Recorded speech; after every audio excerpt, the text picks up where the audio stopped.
साथियों नमस्कार, आप देख रहे हैं हिमलवाणी न्यूज। और ये जो जगह मैं आपको दिखा रहा हूँ ये है कुंडी। ये सिद्धपीठ सुरकंडा मंदिर की जो पहाड़ी है उससे करीब 200 मीटर नीचे ढलान पर स्थित है कुंडी। और कुंडी का मतलब यहाँ पर जो ये टंकी आपको दिख रही है तो यहाँ पर पानी का स्रोत फूटता है। अब आप कल्पना कर सकते हैं कि इस सूखी पहाड़ी पर पत्थरों के बीच से जो है पानी कहाँ से आ रहा है। तो ये अद्भुत जगह है। जैसे कि हम सब जानते हैं कि देवभूमि उत्तराखंड में जो है पत्थर को भी पूजते हैं और यहाँ पत्थर में भी भगवान को माना जाता है, देखा जाता है, पूजा जाता है। तो ये माना जाता है कि जब राजा भागीरथ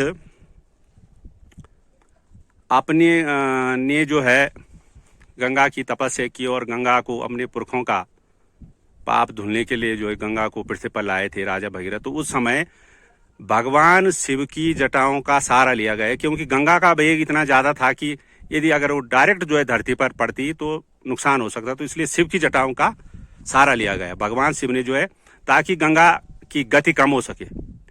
तो जब गंगा की धारा जो है शिव की जटाओं से बह रही थी तो उससे एक धारा सुरकुट पर्वत पर गिरी, और केदार खंड में भी इसका उल्लेख किया गया है। सुरकुट पर्वत पर गिरी और तब माना जाता है कि तब से यहाँ पर जो है गंगा जल फूटता है।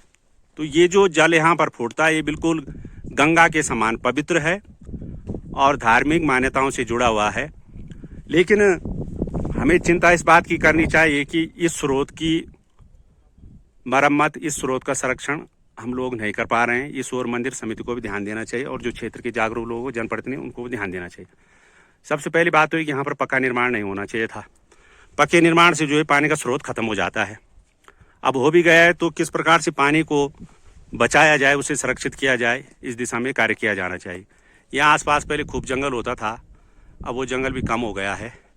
तो इस स्रोत की साफ सफाई, स्वच्छता और संरक्षण की दिशा में कार्य होना बहुत जरूरी है और इसके लिए मंदिर समिति को विशेष ध्यान देना चाहिए। और यहाँ के पानी से ही मंदिर, जो माँ सुरकंडा की जो मूर्ति है उसको जो है नहलाया जाता है, स्नान कराया जाता है।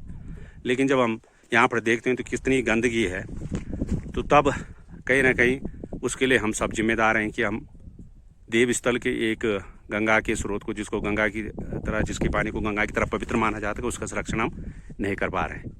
तो इस ओर विशेष ध्यान देने की आवश्यकता है और हम सबको मिलजुल कर इस दिशा में कार्य करना चाहिए।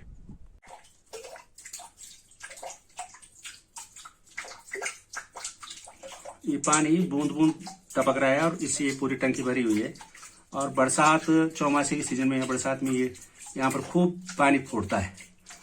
तो इस स्रोत की मरम्मत, ताकि यहाँ निरंतर गंगा जैसा पानी बहता रहे। ये टंकी के अंदर का दृश्य मैं आपको दिखा रहा हूँ। पानी, और हम कहते भी है जल ही जीवन है।